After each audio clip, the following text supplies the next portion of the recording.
In this video, we're going to take a look at what's going on with gold specifically, because there's a lot of interesting things that are going on. So here, to just kind of look at some TA on gold, start with the big picture. If I zoom out to a 3-day, I've been very clear about what I think has been going on with this cup and handle. I view it as a cup and handle. Not everybody agrees. A lot of people are looking more at this just descending channel that's going on. So we've got kind of the top about there and then the bottom about here. I've got trend lines there marking that. So I know that the lines I just drew were not very good, but you kind of can see what we're going at here. We have crossed above a pretty important support zone. In terms of horizontal support, it was resistance. You can see we dropped below here at the end of February, beginning of March, and then we came down to this level at about 1675, which is a level that I've predicted was going to be an important level for a while now. We had this bounce, came down and tested it again, and then we came up, and it looked like we had a break above the trend line, a close above, daily close, but then the very next day we came down below and closed, and it looked like we were going to be on our way back down.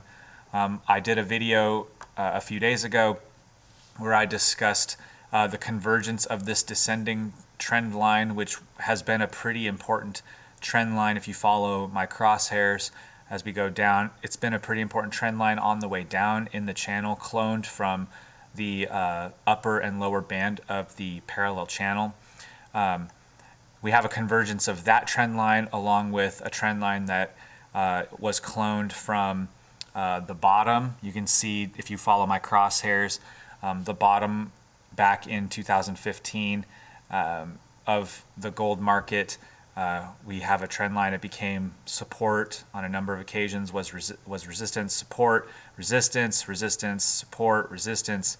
And then ever since the end of 2019, other than the March 2020 crash, it's been on a pretty huge climb because I think we are in a precious metals bull market in the long run. But obviously our price action has been, we've been consolidating down for a really long time. And I think part of the reason why is we've seen an increase in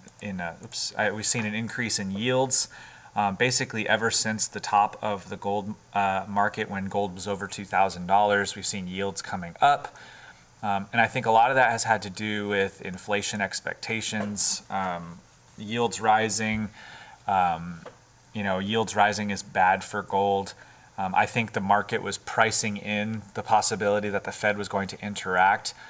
We got up to some pretty important resistance levels, but we've since come back down, and it looks like we're getting close to testing this support at about 1.50. So we'll see what happens with that. That looks like part of the reason why we've seen this rise on gold. Okay. Now, what's going on ultimately? So there's a couple of things I'm thinking of. One, to see how long we stay above this support at 1746. And two, can we get out of this little narrow channel? You can kind of see, I talked about this prime line that has been support on a number of occasions and then was resistance here at the bounce. We have this other trend line, which I've made a little bit brighter. You follow my crosshairs here. It's kind of been an upper resistance on this trend line. You see it's been resistance here, here, here, in multiple places on the way down. Was support for a minute, resistance, support, support, resistance. Okay, it's resistance again. If you actually look, when we come in closer on the daily, we came right up to it, almost touched it, almost wicked into it. So it seems like a pretty solid line to follow. So the questions I have going forward is, what's next? Are we going to pop above this trend line and then retest it, come up into our next resistance? Are we at the bottom? Is this zone right here, is this the bottom? If it is, then I think that over time we're going to see eventually we're going to get to a point where we get to the top of this channel, test it, and then we're off to the races. And I think that that'll be the end of the cup and handle pattern. That's possible.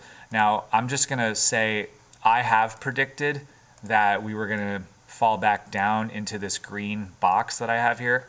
I was thinking that this bounce is going to fail and we were going to come down into here somewhere before coming back up. Right now, it doesn't look like that's happening. But we also have to take into account some things that are going on in the world. So for example, I've got a couple of articles here. This one is from CNN. I apologize, I've got this ad up here I can't seem to get rid of. Oh, here we go. We have this article about Biden imposing new sanctions on Russia because of interference in the 2020 election. And there's a lot of people that are looking at this and then also what's going on with Biden's commitment to getting out of Afghanistan. There's a lot of people that are thinking, it seems to be some noise right now, that there could be some international conflict that could brew up over this. In fact, this article about Biden's sanctions on Russia, you can kind of see here, it's in the same time frame as the decision to withdraw all troops from Afghanistan, right? And then also in this, I don't have to go to my other article because you'll see it here. An unofficial delegation to Taiwan to express support for democracy and security. Of course, that could cause problems between the U.S. and China. So, is the reason why gold is being bid? Is that part of the reason, I should say? Obviously, I think, again, looking at yields coming down over the last 2 weeks is one reason why that could be happening. The dollar has also been coming down over the last few days. So that's one reason why. Is it also these stories about the sanctions, getting out of Afghanistan? Are we moving towards a situation where there's going to be international conflict? I don't know.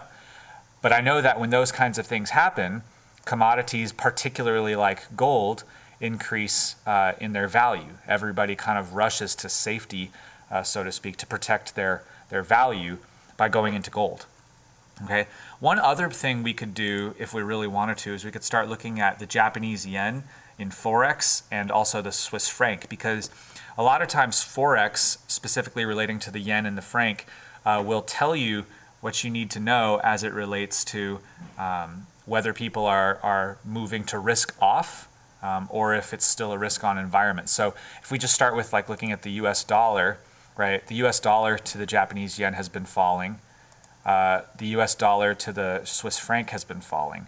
And actually, if you look at my chart on the right side of the screen here, this section where I have a lot of pairs with a lot of currencies paired with the Swiss franc and the Japanese yen, the Australian dollar is up to the franc and to the yen, and the New Zealand dollar is up to the franc and the yen. But Canadian dollar, euro, British pound, and the US dollar are all in the red versus the yen and the franc.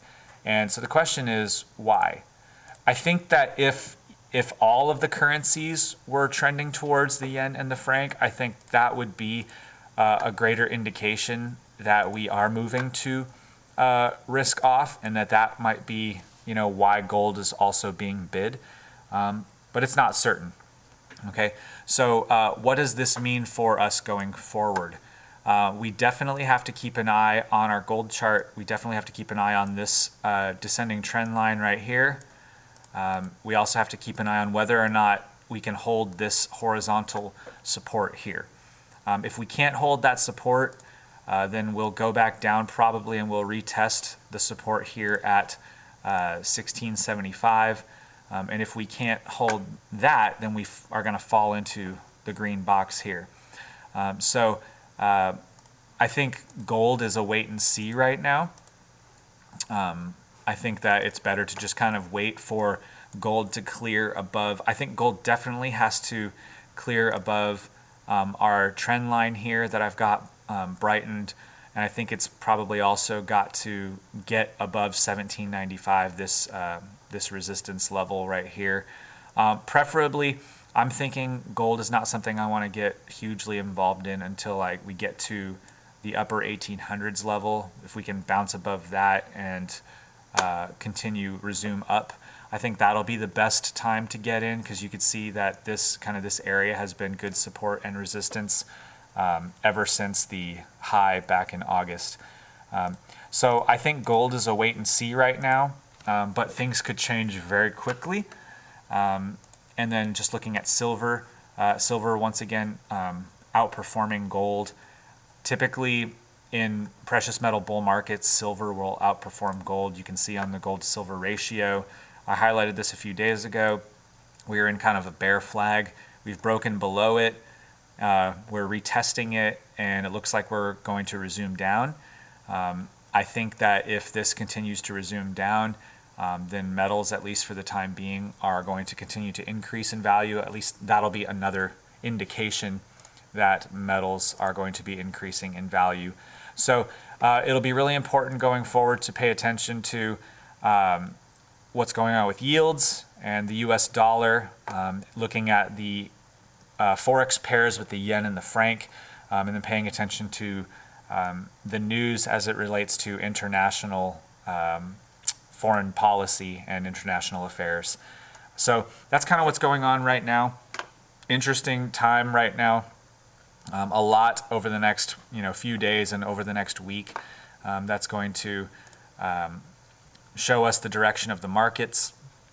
Thank you for watching. Go ahead and like and subscribe and share. Leave me a comment if this was helpful for you. Give me your feedback. Hope you guys have a great day. I'll see you next time.